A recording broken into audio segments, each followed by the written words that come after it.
Assalamu alaikum, урматтуу Багастыр Кыргызстан каналын көрүүчүлөр. Кутман күнүңүздөр менен. Сиздер менен бүгүн биз дарбыз жапкыч боюнча сүйлөшөбүз туугандар. Артык мынакей дарбыз жапкычты жасап атат, азыр практикадан өткөрөбүз. Эгер ишке ашып калса, сразу дарбызды жаап баштайбыз. Таныштырайын, артындагы пленка жапкыч, кайра жаап кетет. Бул балону, алдында ошондой да тиштери бар, ал ачып кетсе, андан пленка чурулуп, мына ушул баллондор аркасындагы жапкычтар жаап кетет. Мына лайланат. Үстүнө лента койгуч коюп атабыз азыр. Азыр мына ушул лентаны так үстүнө жайгаштырып атабыз. Азыр өткөрүп көрөбүз практикадан. Кандай болот? Айланышы жакшы. Артыкка кандай болду дейсиз? Азыр өткөрүп көрөбүз буюрса. Кудай кааласа жакшы. Бардыгы ойдогудай кетип атат. Ойдогудай кетип атабы? Кудай кааласа эксперимент кылып көрөбүз. Бул жерде шланга ылдыйга түшүп, пленканын астында калат буюрса. Кетет, капельный деп коет, бул тамчылап сугарма. Ошону коебуз азыр. Анан кийин муну иштетип көрөбүз. Кудай кааласа иштетип көрөбүз. Жакшы иштейт. Мындан мурун да иштетип көргөнбүз буларды. Мындайларды иштетип жүргөнбүз. Мунун жаңын жасадык. Муну бүгүн кече жасап атабыз. Мына туугандар азыр көрөбүз кандай иштегенин. Биринчи жолку жасаган текшерүүбүз ийгиликсиз болуп калды. Анткени Кытайдын швеллери ийилип, кайрылып кетүүгө туушар болду. Чү дегенде эле кайрып салды. Аны кайрадан башкадан сваркалап, оңдоп чыкты артык.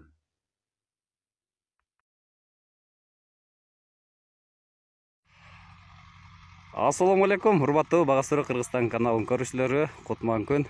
Кече жасаган пленка жапкычыбызды азыр сыноодон өткөрүп атабыз. Көрүп атасыздар, азыр пленканы жаап кетип атат трактор. Аркасынан эки бала кетип атат. Кесектерге же шамалга ачкан баллондон алып качып кеткен пленканы кайра жайына коюп, карап кетип атышат, кандай жаап кетип атат.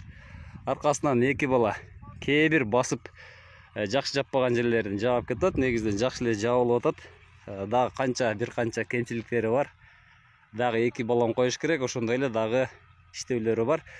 Өтө математикалык тактык керек экен аппаратты жасаш үчүн. Кээде биздин жерибиз, мына көрүп атасыздар, кирки жерлер. Бир жерде көтөрүлүп кетет, бир жерде ылдыйлап кетет. Жер топурак өтө майда, тегиз болсо, анда жакшы жабат экен. Мурдагы жапкандарыбыз бул кадимки кичине тракторлордо фреза менен болгон, ал тегиздеп жаап, тегиздеп кеткен үчүн ал мынчалык кыйынчылык болгон эмес. Азыр чоң тракторго жасап көрүп жаап атабыз. Мына туугандар, дарбызды тиге турган пленкасы даяр болду. Астында шлангасы жаткырылды. 20 шактагы 20 сантиметрлик биздин шланга мына ушунун астында калды. Мунун астында 10 сантиметр. 10 сантиметр ылдыйда арыкта жайгашты. Демек, суу топтолуп калбайт, агып, ылдыйга карап ага турган кылып ортодон арык казылды. Мына жигиттер аяктап атышат, жамгыр жаап атат. Кудайдын берекеси берип атат. Пленканын баарын тегиз жаап бүткөндөн кийин гана тамчылатып суугаруу боюнча проекти түзүлөт. Ошондон кийин гана суу берилип, мына жерге 1 метрге 1 урук ташталып тегилет. Урук боюнча гана таштайбыз. Бир күн, бир сутка суу бергенден кийин бул жерден ным тээп чыгат эки жагына. Ошондо урук көп жерден өсүп чыгат. Кадимкилер кол менен эле тээшип туруп, бул жерден 1 метр жерге бирден көчөт отургузуп чыгабыз.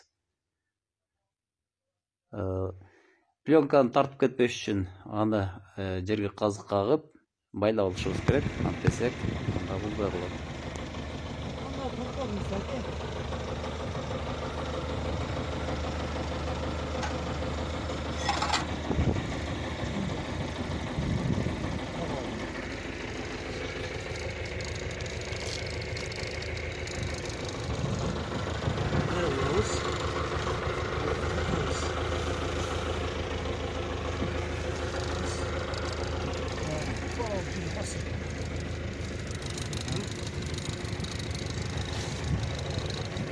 Sen buyagını bunday qilasiz. Mana bosib ketsak, mana chiyib ketsa bunday qilib Жыгачың кана. жыгач калыпсың. Ол жыгачсыз болот, кол менен бастырып кетти.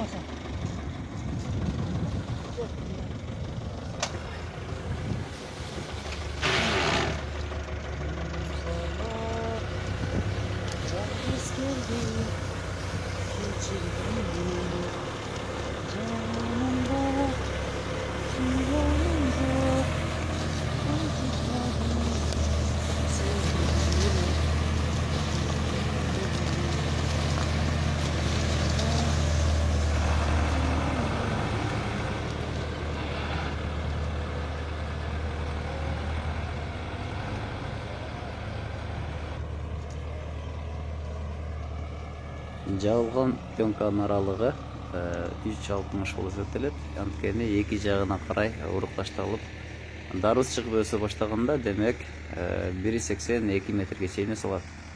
Аралыгында кийин бышканда машина жүрүш үчүн ушундай ташталышы керек. Кийин тергенде бул жерден машина жүрө баштайт.